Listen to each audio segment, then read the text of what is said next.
You know that feeling when you're just sort of stuck trying to learn something, make a change maybe, Hmm. and you just keep hitting a wall. It feels like, well, like progress is impossible. If that sounds familiar, that's kind of where we're starting today. Yeah, that feeling of being bogged down. Yeah, exactly. But we're not staying there. Think of this deep dive as like your shortcut, your cheat sheet to grasping some really powerful ideas fast. And today we're diving into the concepts from You Become What You Think by Shubham Kumar Singh. One of our listeners actually found this in a library, Right. and it sparked this whole exploration. So our mission really is to pull out the key stuff, how thoughts shape reality, the subconscious mind, law of attraction, those tricky limiting beliefs, and the mind-body link. It's like a fast track to maybe some, big aha moments. Hopefully. Yeah. A journey of self-discovery, maybe, but definitely efficient. And we've got our expert here, thankfully, to help us break it all down, make it clear, actionable. Okay. So this book, You Become What You Think. It's quite a title. It is direct. Yeah. And apparently, the core message hit home early on for our listener, this idea that our thoughts really are the bedrock of our reality. Well, and what's interesting right off the bat is how the book introduces neuroplasticity, the brain's ability to change. Oh, right. That the brain isn't just Yep. fixed. Exactly. It's not like old hardware. It explains how our brains can physically reorganize, form new connections based on our thoughts, our experiences, all throughout life. So it's constantly evolving, like a network that updates itself. Precisely. And it's a really hopeful message, isn't it? Those negative thought loops you feel trapped in. They're not necessarily permanent. Your brain can actually learn new ways of thinking. Okay, that is a big aha moment right there. So feeling stuck isn't like the final word. There's potential for change baked right into our biology. That's the initial spark the book offers, yes. Hope. But then the big question becomes how? How do we actually do that? Which leads into the whole subconscious mind thing, right? Our listener had questions about that. Yeah, the difference between the conscious mind, what we're aware of right now, thinking, listening, and the subconscious. Which is everything else running in the background. Pretty much. It's this huge hidden database, habits, core beliefs, deep-seated emotions. It's like the operating system, as you said before, running silently. So while we're busy with the app we're using, the OS is handling most of the actual operations. Exactly. And the book really drives home how much of our life, our reactions, our patterns, is actually governed by this subconscious programming. Yeah. These beliefs, often formed way back, maybe childhood, maybe through intense experiences, they act like filters. Filters for how we see everything, ourselves, the world. Yes. And the book points out how negative beliefs, things we maybe absorbed without realizing it, can get so deeply embedded. They can quietly sabotage what we consciously want. It's like a well-worn path your thoughts just automatically follow. That sounds incredibly frustrating, like fighting against yourself without knowing it. So the key question then is, how do we change that deep programming? Well, the book is clear. It's not instant. It's not like flicking a switch, but it strongly argues it is possible through consistent, focused effort. Okay, so what kind of effort are we talking about? It lays out a few core techniques.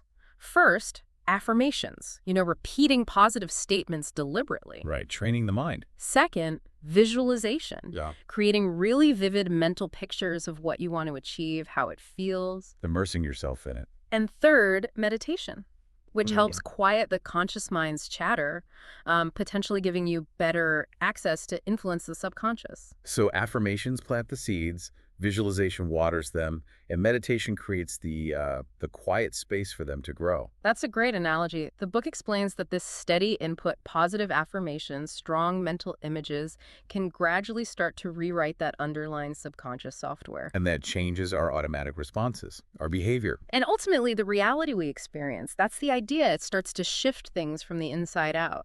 Okay, I'm starting to see the path. But it doesn't stop there. The listener then encounters the law of attraction. Now, this one, it can be controversial for some people. It can be, yeah. The book presents it as a fundamental principle, like gravity, almost, like attracts like. So the energy of your thoughts and feelings draws similar energy back to you. Positive attracts positive, negative attracts negative. In essence, yes. It's about achieving a kind of vibrational resonance with your desires. But crucially, it's not just thinking happy thoughts and waiting by the mailbox, right? There's more to it. Absolutely. That's a key point the book makes. Fleeting thoughts aren't enough. Your dominant emotions, your overall energetic state, that needs to align. Oh, Think of tuning a radio. You need the right frequency. If you want abundance but constantly feel lack or anxiety. there's a mismatch, a vibrational clash. Exactly. Yeah, And your dominant feeling is likely what dictates the signal you're sending out. that makes a lot of sense. Yeah. Sending mixed messages. So how do we know if our vibration or frequency is actually tuned in correctly? Does the book give us pointers? It does suggest using your emotions as a kind of internal compass. Okay. When you focus on a goal and feel genuine excitement, joy, maybe anticipation, that's a good sign. You're likely aligned. And the opposite, doubt, fear. That signals a mismatch. You're not quite on the same wavelength as your desire. Hmm. And the book notes those subconscious beliefs we talked about. Yeah. They often create that internal conflict, those mismatched feelings, even when consciously you want something different. So it's layers. Yeah. Conscious desire, subconscious beliefs, emotional state. They all need to work together for this law of attraction thing to really function. That's the idea presented. It requires awareness on multiple levels. But it's not just theory, right? The book offers practical stuff too, things to actually do. Definitely. It's not passive. The book stresses it's a combination: aligned thoughts, aligned emotions, and inspired action, plus patience. And, well, a degree of faith. Okay, so what are some of those actions? It highlights things like daily gratitude practice, Yeah. being thankful. That's seen as a powerful way to lift your overall state. Good place to start. Then there's visualization again, but with a real emphasis on feeling the emotions of having already achieved the goal, really soaking in that feeling. Feeling it like it's real. Yes. And finally, consciously noticing and shifting negative emotions when they pop up. Meditation is mentioned again as a tool for that kind of emotional regulation. Gratitude, feeling the goal, managing negative feelings, those sound like concrete steps. But, even doing that, our listeners still found negative thoughts creeping in. Which brings us to limiting beliefs. Yes, the roadblocks. The book describes these as these deep, often unconscious assumptions we have about ourselves, about life, things that hold us back. And they often come from way back. Childhood, past failures. Frequently, yes, or messages we just absorbed. The tricky part is we often don't even know they're there, running in the background, influencing our choices, our results. So how do we drag them out into the light? How does the book suggest we identify them? Self-awareness is key. Through reflection, introspection. It suggests paying really close attention to your inner self-talk, especially when you feel challenged or, triggered. Listening to that inner critic. What are those recurring negative lines? I'm not smart enough. I always mess this up. Good things don't happen to me. Those kinds of thoughts often point to a limiting belief. We all have those, don't we? That nagging voice. Yeah. So once we spot one, what's next? How do we dismantle it? Cognitive restructuring. Yes, that's the term. It's about actively questioning that negative thought. When it comes up, ask, is this really true? What's the actual evidence? Is it a fact or just an old opinion I adopted? Interrogating the belief. Exactly. Often you find they're built on pretty shaky ground when you examine them closely. And then comes reframing. Swapping it out for something better. Consciously choosing a more supportive thought. Like the example you gave earlier, instead of, I can't do this, shifting to, okay, maybe I can't do this yet, but I'm capable of learning. That feels much more empowering, just that small shift. It is. It's about directing your inner dialogue towards growth, not self-defeat. And the book stresses, consistency is crucial here. It takes practice. Right. Repetition. And it also brings in mindfulness, being aware of your thoughts in the moment without judging them. So you can catch those negative ones faster. Precisely. Catch them, acknowledge them, and then consciously choose to reframe them. Create that little space between the thought and your reaction. And this ties into emotions too, right? Negative thoughts fuel negative feelings. Absolutely. Fear, anxiety, doubt, they often feed off negative thinking. So the book explains that as you reframe your thoughts, you gradually start to shift your emotional state too. But it's not about suppressing emotions. No, not at all. It emphasizes acknowledging them, accepting them without judgment, but then using tools, deep breathing, meditation, journaling, to manage them constructively. Yeah. The takeaway isn't about eliminating all negativity. That's probably impossible. It's about recognizing it, challenging it, and reducing its grip on you. This is all incredibly helpful. But then our listener hit another snag. Even as the mental side improved, physically they felt off, tired, low energy. which leads to the mind-body connection. Yes, such a critical piece. The book really highlights how interconnected our mental and physical health are. They aren't separate things. Our bodies react to our thoughts. Directly, physiologically. The book talks about how chronic negative thinking triggers stress hormones, cortisol, adrenaline. Right, the fight-or-flight stuff. Useful in short bursts, but long-term exposure can really wear the body down. And positive thinking does the opposite. It's associated with reduced stress hormones, more physical relaxation, yeah. The book even mentions research linking optimism to things like a stronger immune system, better recovery from illness. Wow. So it's not just in your head.